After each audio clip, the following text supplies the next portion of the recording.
Hello everyone, today is another video covering the classes and skills in Warlander. In earlier videos I've covered rune traps and fireballs, but while there's nothing like the rush of liquefying enemies into piles of steamy, soupy loveliness, today we're going to cover a very versatile support skill known as Fog. One of Fog's greatest pros is actually its intended use, to obscure vision. So Fog is an ability that creates a fog bank around the caster or his allies, obscuring them from view from the enemy, or you could also cast it over the enemy to obscure their view that way. That way they won't be able to see you, they can't cast at you, makes it a lot harder for them to even hit you, or if you cast it over yourself or teammates, it gives you some wiggle room to make a quick getaway, or maybe just to get some reinforcements. As you can see here, I was using Fog to cover my tracks, cover myself, so that I could launch a counter-offensive against the enemy team and try to lay down some covering fire for my teammates, which is exactly what I'm talking about when I say you can do this kind of stuff. Fog is an ability that often acts like a first-person shooter's smoke grenade type of effect, and you're probably wondering, if it's like that, how are my teammates going to be able to see through the fog? Well, unlike FPS games, your teammates still have no issues seeing through your mystic smokescreen because of the power of friendship. And also because magic, because why not? Continuing its theme of being a support move, casting Fog around yourself will also hide you from the enemy casters or warriors or what have you, without actually obscuring your own vision, giving you the opportunity to deal some damage or throw in a couple of combos, just casting spells in the mist. Think of it almost like Zabuza in like the very first season of Naruto, where he uses the hidden mist jutsu. You're basically him. You're that guy. You're Zabuza, the demon of the mist. Isn't that crazy? You just shoot lightning wherever you want, or fireballs, or whatever. You're just taking people out left and right. So we've gone over covering yourself, covering teammates in Fog. However, I have to put this out there, one of the biggest cons of Fog has to be its casting distance. Although it's pretty great at concealing yourself and teammates, it could viably be used to obscure opponents' vision if cast directly on them, but Fog only has a max distance of about 5 meters starting at level 1, going up 1 each level, which makes it really difficult to use Fog in that manner. It also makes it difficult to cast it over allies that are just a little bit further ahead of you. It's not gonna, you don't have that far to go with it, which is a shame.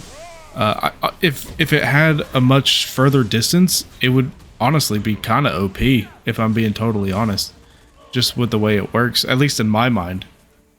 But that's kind of its biggest drawback, is just it doesn't get cast super far. 5 meters is not that far, considering a lot of the other ranges for a lot of these other spells, like Fireball or Magic Arrow. I think the only other thing that's shorter than Fog might be the Electric Shock. That being said, of course, you might be able to counteract something like that with your Teleport Step or your Flash Step. I don't remember exactly what it's called.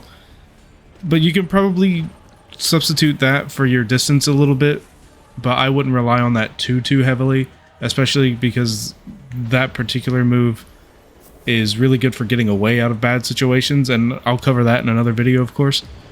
But if you really wanted to cover your teammates or something like that, you could use that to close the gap, because it'll go pretty quick. Like, it'll go pretty far, which is good.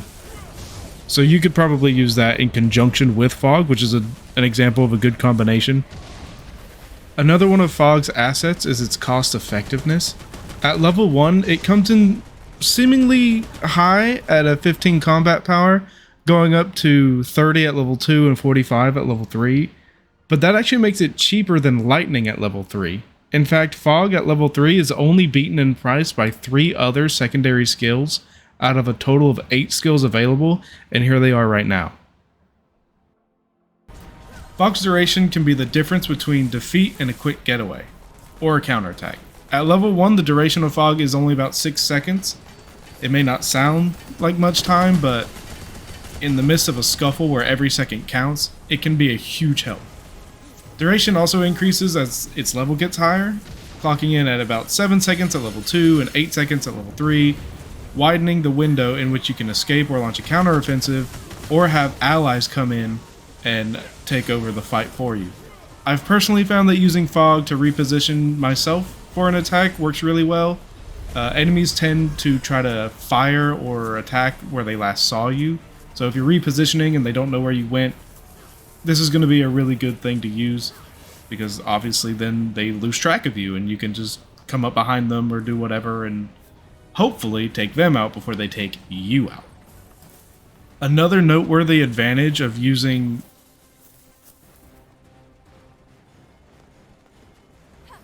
fog is how combo friendly the spell is. Casting it before using a spell that isn't quite instant, like Rocket Punch for example, is a good way to pull off the spell discreetly and maybe even cause a bit of confusion as well.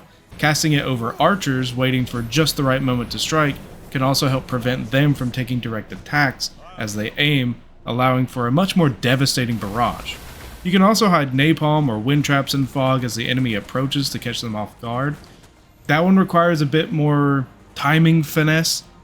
You really want to see them coming and then cast the spell, cast fog over your traps. Probably most effective over bridges and narrow walkways. That way they don't have anywhere to go and they're not going to be able to see them to dispel them like priests can. I think it's a really good strategy to use that. Although, like I said, the timing can make it a bit tough to do, so it might take a little practice, but I think that would be really useful. And although a useful tool in combination with other skills, fog is only one of 3 skills that have 0 damage output. Equipping this will drastically lower the attack rating of either of your character's skill sets. So keep that in mind if you're trying to use this spell a lot. From their inception, cooldown times have been known to make or break a good strategy. Fog has a cooldown time of about 18 seconds, which is decent amongst the movesets for mages. With its significant duration period taking up a lot of its cooldown time, it's easy to see this move being an essential addition to a mage's repertoire, especially with the addition of arena mode, which I'll touch on in another video, which is really cool. It's such a good mode. I had a blast playing it. I think they took it offline for a little bit. I think they're still fixing some bugs with it, but it's super fun. I can't wait to show you guys. Have anything else to add to this list? Comment down below to tell me what I missed, and while you're at it, let me know what skill you want to see next. And don't forget to hit that like and subscribe button to get more content like this. If this video gets 50 or more likes, my next live stream will be Warlander, and I'll make sure to put out the date that it's going to come out so that everybody can come and enjoy it. I'll make sure to do it on not a normal stream day like I have been doing. So make sure you hit that like button if you want to enjoy a live stream with me and interact with me while I play Warlander.